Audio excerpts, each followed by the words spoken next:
ஒரு வேலைக்கு 3, 4, ஏன் 5 சுற்றுகள் கூட நேர்முக தேர்வு நடத்துகிறார்கள்.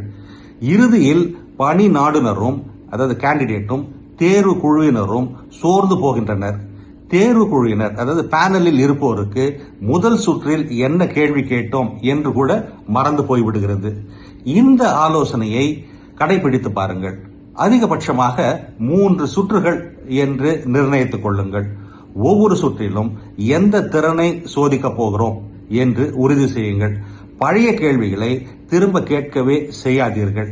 நேர்முக தேர்வு குறித்து கருத்துக்களை ஃபீட்பேக்ஸை 24 அல்லது 48 மணி நேரத்திற்குள், அதாவது ஃப்ரெஷ்ஷாக இருக்கும் பொழுதே பெற்றுவிடுங்கள். இவற்றை குறித்து இப்படி முடிவெடுக்க முடியாவிட்டால் பிரச்சனை பணி நாடுவர் அதாவது கேண்டிடேட்டிடம் இல்லை, நடைமுறையில் தான் அதாவது ப்ராசஸில் தான் இருக்கிறது. நேர்முக தேர்வுகளை இன்டர்வியூஸை இழுத்துக்கொண்டே இருப்பது நீங்கள் கேர்ஃபுல்லாக இருப்பதை காட்டாது, மறந்து போக வைத்துவிடும்.